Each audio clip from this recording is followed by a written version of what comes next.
Hello everyone, সবাই কেমন আছো? আশা করি সবাই খুব খুব খুব ভালো আছো। আমিও ভালো আছি। আজকের সকালটা তো খুব সুন্দরভাবে শুরু হয়েছিল।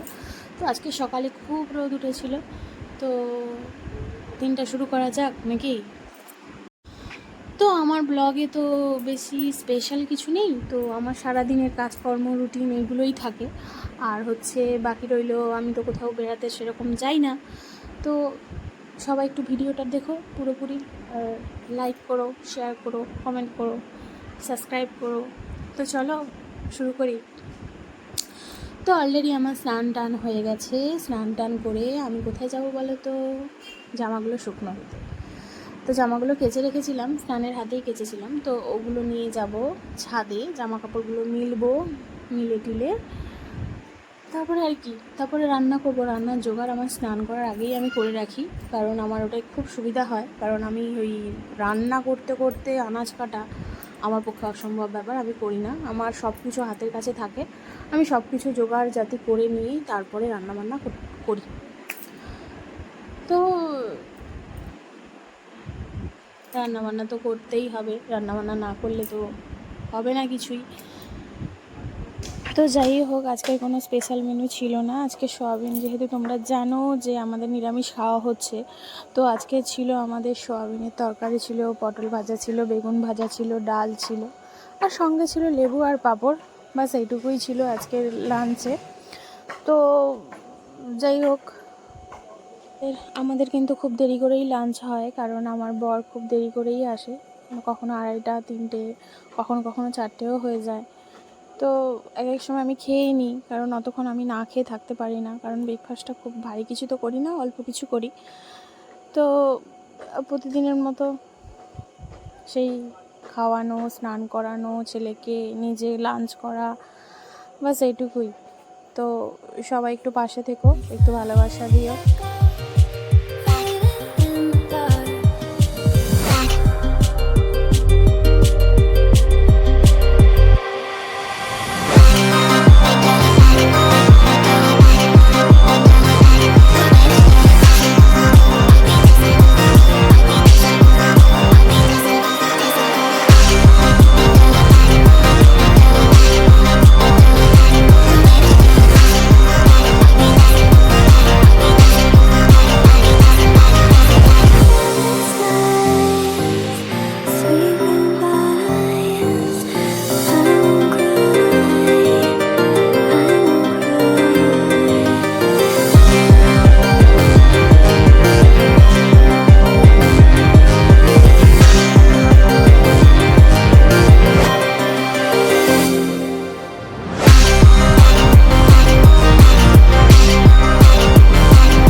তারপরে রেস্ট ফ্রেস্ট নিয়ে বিকেলে একটু ছাদে গেলাম। ছাদের আকাশ মানে ছাদে ওঠার পরে আকাশটা এত সুন্দর লাগছিল, কি আর বলবো, মুগ্ধ হয়ে গেছি আমি দেখে। তারপরে গাছে পাছে জল দিলাম, জামাগুলো তুললাম, এই জামাগুলো পাট টাট করে রেখে তারপরে আর কি, চলো আজকের মতো টাটা বাই বাই, দেখা হবে নেক্সট ব্লগে।